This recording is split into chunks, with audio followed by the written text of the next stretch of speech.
Hello everyone, I hope you are doing well. This is the 14th video of the Learning and Evolving from Past Practitioners series, a video series aiming to introduce important historical figures in the internal style of martial arts and Xiudao practice. In today's video, I will introduce Wang Xiangzhai, a great internal style martial artist, also the founder of Yi Quan, a new style based on Xingyi. Before going forward, I'd like to answer some questions asked by community members about last week's video introducing Yunshen, a 10th generation Chen style Tai Chi master, also the founder of Hong style Tai Chi. Dan Ryan, a Xingyi student of mine from the US, asked me by email about last week's video. I'd like to answer his questions in public, and he has consented to his name being mentioned. Quote, Question 1. As you mentioned in the video, some styles focus more on martial intent than on health benefit, and I believe that is what you are saying, Hong emphasized. So my question is, what do you emphasize? End quote. My answer to this question is that I only emphasize the martial aspect of Tai Chi, as it was the original idea of Tai Chi centuries ago. Anyone who learned Tai Chi with me knows that even though I do not call the Tai Chi that I'm teaching a practical method, it is very practical in push hand and application.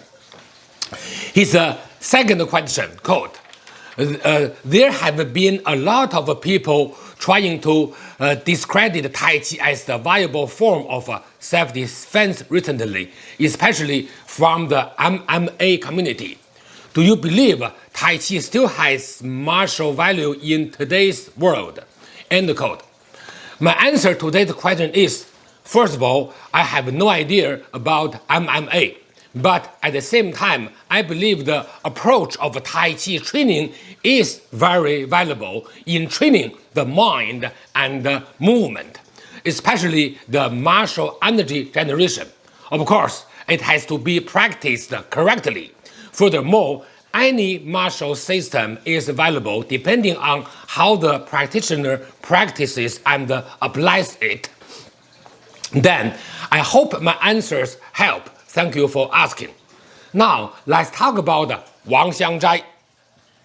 Wang Xiangzhai is important in Chinese martial art history as he developed a new approach to training, and this approach became the foundation of Yi Quan, the style he created around the end of the 1920s.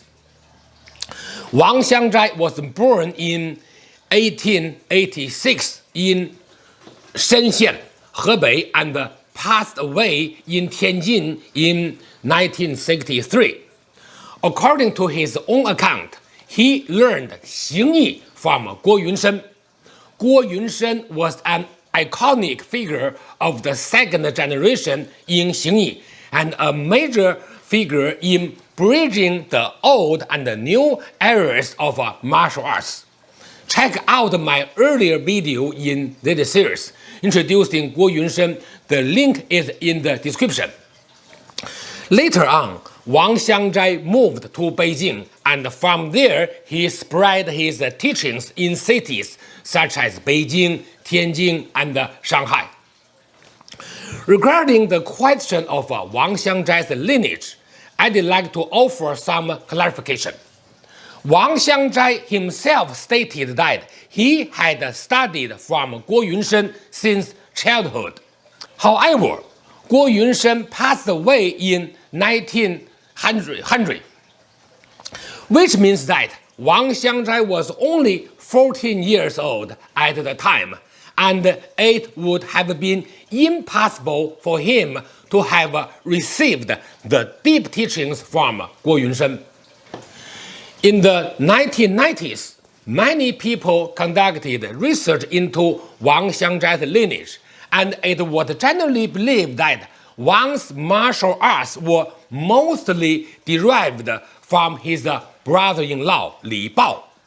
Li Bao was one of the most important disciples of Guo Yunshen.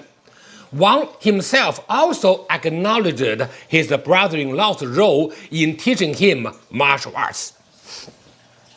Moreover, some researchers have even suggested that Wang's birth year was actually around 1891, meaning he would have been only 8 years old when Guo Yunshen passed away, making it even less likely for him to have received Guo's advanced teaching. In older days, besides great martial skills, people needed to have a strong martial arts lineage in order to be accepted and be popular in the community. However, these issues does not diminish Wang Xiangzhai's achievement and the contribution to Chinese martial arts. In particular, his unique system of training provides great value and is something that present and future generations can still learn from. So, what kind of system is the Yi Quan created by Wang Xiangzhai? In simple terms, Yi Quan is based on the system of Xingyi, but places more emphasis on the essential content of the 5 elements feast of Xingyi. Through a unique training method, it aims to improve both martial skills and physical fitness. As we know, Xingyi emphasizes 2 building blocks, form or Xing and intent or Yi. The 5-element feast is part of the intent aspect. In the area of Li Cunyi, a key figure in Xingyi history, the 5-element feast in Hebei style Xingyi was also known as Yi Quan. Therefore, the Yi Quan that Wang Xiangzhai developed was not created from scratch, but was instead developed from the essence of the 5-element feast in Xingyi, which he learned from his brother-in-law Li Bao. Yi Quan emphasizes stance training and mind cultivation, completely discarding traditional routines. It focuses on training awareness, moving from stillness to motion, from small movements to large ones, and from slow motions to fast movements, progressively and steadily enhancing combat strength and quick martial reactions. It reveals a part of the essence of a Chinese martial art and has earned high praise from many Chinese martial arts enthusiasts. The feature of Yi Quan is the application of intent, pursuing whole body power. Yi Quan practitioners use vivid imagery in their mind to help them grasp correct movements, move easily. Yi Quan does not involve complicated movements or forms. It emphasizes the development of a person's natural abilities. Through standing postures, martial energy testing, rubbing steps, and power release, practitioners develop whole body power, which naturally integrates into whatever movements they perform. This approach really reflects the nature of the Xingyi concept as well. In summary, Wang Xiangzhai was a great martial arts master who respected tradition but also sought innovation. His simplified training method represents an attempt at modernizing Chinese martial arts, and I believe this attempt was relatively successful. Wang Xiangzhai not only created a complete training system, but also left behind many martial arts writings. These works are not only of very high martial theoretical value, but also of great literary value.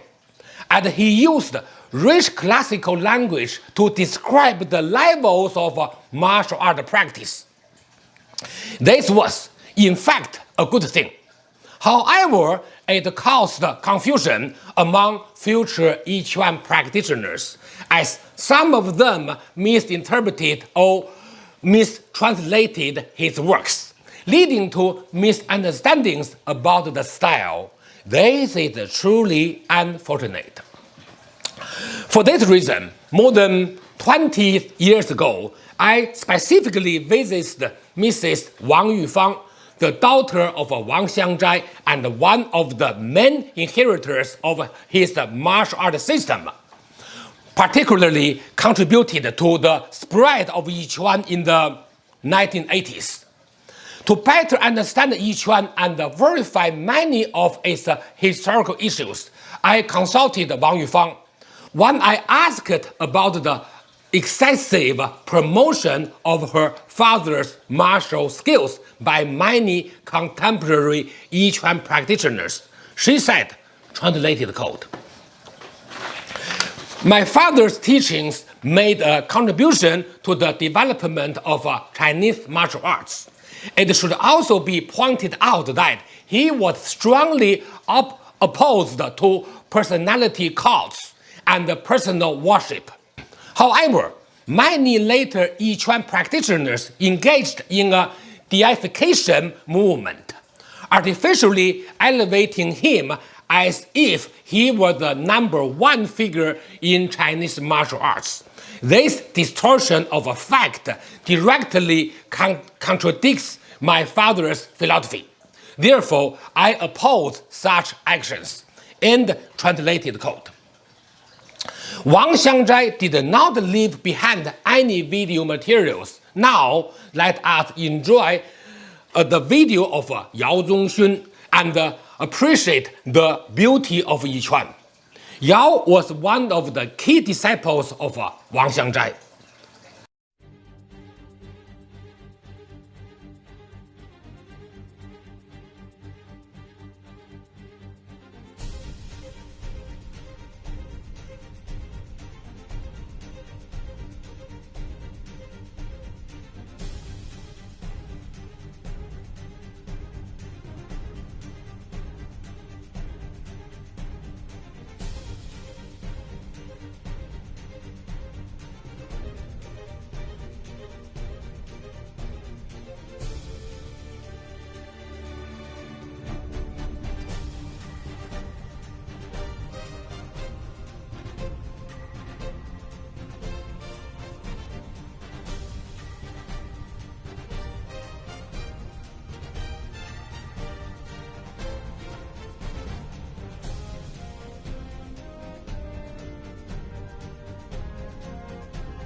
So, that was Wang Xiangzhai.